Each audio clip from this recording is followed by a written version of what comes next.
కాపాడాల్సిన వారే కాజేస్తుంటే ఎవరిని అడగాలి, ఎవరిని ప్రశ్నించాలి అనే సందేహాలు కాకినాడ జిల్లాలోని శంకవరం మండలంలో ప్రజలకు వస్తున్నాయి.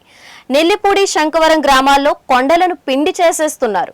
భారీ పొక్లైనర్లతో తీసుకొచ్చి ఎర్రమట్టిని వందలాది వాహనాల్లో తరలించేస్తున్నారు. కోట్లాది రూపాయల ప్రజా సంపదను కొల్లగొడుతున్నారు. ఇదంతా అక్కడ ఒక ప్రజాప్రతినిధి కనుసన్నల్లోనే జరుగుతోందని అంటున్నారు. అందువల్లనే అధికారులు కూడా ఏమీ చేయలేక నిస్సహాయులుగా మిగిలిపోతున్నారు. ఈ నేపథ్యంలో శంకవరం మండలంపై అక్రమ గ్రావెల్ త్రవ్వకాలపై D5 న్యూస్ స్పెషల్ ఫోకస్.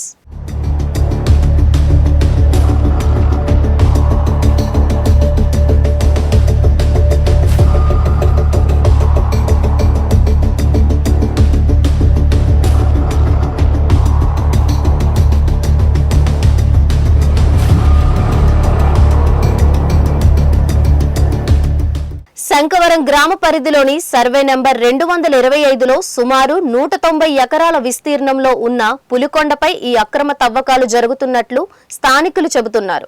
ఒక రకంగా చెప్పాలంటే ప్రకృతి సంపదను ప్రజా ప్రతినిధులు అడ్డంగా దోచేస్తున్నారు.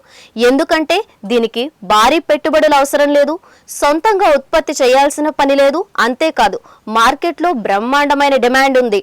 దీంతో తవ్వుకున్న వాళ్ళకి తవ్వుకున్నంత మహదేవా అన్నట్టు ప్రకృతి సంపదను 10 పొక్లైనర్లు 100 లారీలు పెట్టి అడ్డంగా తరలించేస్తున్నారు. ఇందుకోసం ప్రజల చేత ఎన్నుకోబడిన ప్రజా ప్రతినిధులు రంగంలోకి దిగుతున్నారు. వారికి కమిషన్లు ఇస్తే చాలు కొందరు అడ్డంగా నిలబడిపోతారు. మరికొందరు కార్యకర్తల పేరు చెప్పి వారే నిలువునా దోచేస్తున్నారు. ఈ దారి దోపిడీ మామూలుగా లేదు.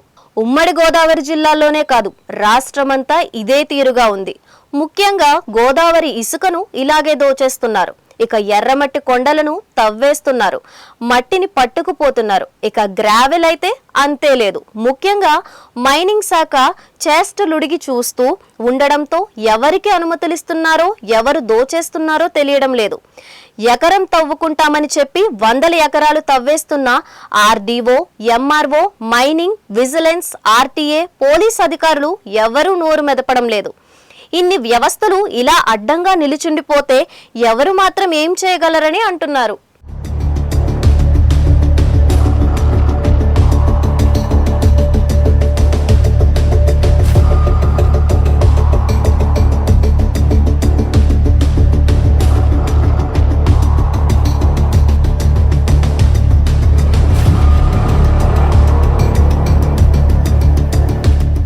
ఇక శంకవరం మండలం పరిధిలోకి వస్తే నెల్లిపూడి, శంకవరం గ్రామాల్లో అక్రమ గ్రావెల్ తవ్వకాలు తీవ్ర స్థాయిలో కొనసాగుతున్నాయి. పచ్చని కొండలను నిలువున ధ్వంసం చేస్తున్నారు, పిండి పిప్పి చేస్తున్నారు. దానికి తోడు ఆ కొండలపై ఉన్న వృక్ష సంపదను నాశనం చేస్తున్నారు, నిర్దాక్షిణ్యంగా కొట్టి పడేస్తున్నారు. మరి అటవీ శాఖ ఏం చేస్తుందో ఎవరికీ తెలియడం లేదు. అడవిలో 4 కట్టె ముక్కలను గిరిజనులు ఏరుకుంటే వారిని దొంగల్లా చూసే వ్యవస్థలని ఇక్కడిలా కొండలను కొట్టి పారేస్తుంటే ఎవరూ నోరు మెదపకపోవడం విచారించాల్సిన విషయంగా ప్రకృతి ప్రేమికులు వాపోతున్నారు. ఒకవైపు పర్యావరణం దెబ్బతింటోంది, గ్లోబల్ వార్మింగ్ పెరిగిపోతుంది, ఎండలు మండిపోతున్నాయి, చెట్లు లేవు, వాటిని పెంచండి, వాటిని కొట్టడం చట్టరీత్యా నేరమని బయట స్లోగన్లు వినిపిస్తుంటాయి. అన్నిటికీ మించి కేంద్ర ప్రభుత్వం ఆధ్వర్యంలో గ్రీన్ ఇండియా మిషన్ ఒకటి పనిచేస్తోంది. పోలవరం లాంటి ప్రాజెక్టులకే పర్యావరణ అనుమతులు ఇవ్వడానికి సంవత్సరాలు పట్టింది. అలాంటిది ఈ మారుమూల పల్లెల్లో పచ్చటి కొండలను నిర్దాక్షిణ్యంగా తవ్వేస్తుంటే అడిగే నాదుడే లేకపోవడం విచారకరం. ఇక గ్రీన్ ఇండియా మిషన్ లో భాగంగా అటవీ విస్తీర్ణాన్ని 10 మిలియన్ హెక్టార్లకు పెంచాల్సి ఉంది. అలాగే 33% అటవీ హద్దులని సాధించాలని లక్ష్యంగా పెట్టుకుంది.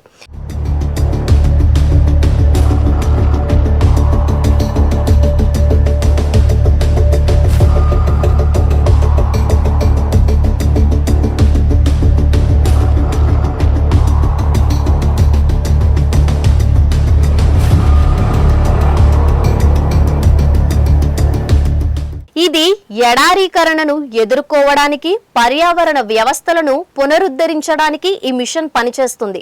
మరిన్ని ఉన్నతమైన లక్ష్యాలన్నీ శంకవరం మండలంలో ఏమైపోతున్నాయో ఎవరికే అర్థం కావడం లేదని అంటున్నారు. పగటిపూట కనిపించే కొండలు రాత్రికి రాత్రే మాయమైపోవడం శంకవరం మండలం ప్రత్యేకత అనే నానుడి ఉంది. అంటే ఒక రాత్రిలో ఎన్ని వందల లారీలు తిరుగుతాయో అర్థం చేసుకోవాలి. నిజానికి వీటిని ఎక్కువగా రాత్రి వేళల్లో రహస్యంగా తవ్వుతున్నారు. పొద్దున్నకి అక్కడ ఒక కొండ ఉందనే ఆధారాలని చెరిపివేస్తున్నారని అంటున్నారు. అంతా పుష్ప సినిమాలో హీరో మాదిరి చేస్తున్నారనే విమర్శలు వినిపిస్తున్నాయి. అది సినిమా, కానీ ఇది నిజమని అంటున్నారు. ఈ ఘటనలను చూసే సినిమాలు తీస్తున్నారని నేటిజనులు కమెంట్లు చేస్తున్నారు. ఒక నిజమేమిటంటే శంకవరం తహసీల్దార్ కార్యాలయానికి కేవలం 100 మీటర్ల దూరంలో ఉన్న కొండపైనే అక్రమ తవ్వకాలు జరుగుతున్నాయి. అధికారుల కళ్ళ ముందే ఈ దందా జరగడం పలు అనుమానాలకు తావిస్తోంది. ఎవరిన్ని ఫిర్యాదులు చేసినా అధికార పార్టీ ప్రజాప్రతినిధి అడ్డంగా నిలబడిపోవడంతో అంతా నిస్సహాయులై చూస్తున్నారు. ఇప్పటికైనా కూటమి ప్రభుత్వం స్పందించాలి. ముఖ్యంగా డిప్యూటీ సీఎం పవన్ కళ్యాణ్ చెంతనే ఉన్న నియోజకవర్గం కావడంతో ఆయన స్పందిస్తేనే గాని ఈ అరాచకాలు ఆగవని అంటున్నారు. ఈ గ్రావెల్ అక్రమ తవ్వకాలపై వరుస కథనాలు చూస్తూనే ఉండండి D5 న్యూస్.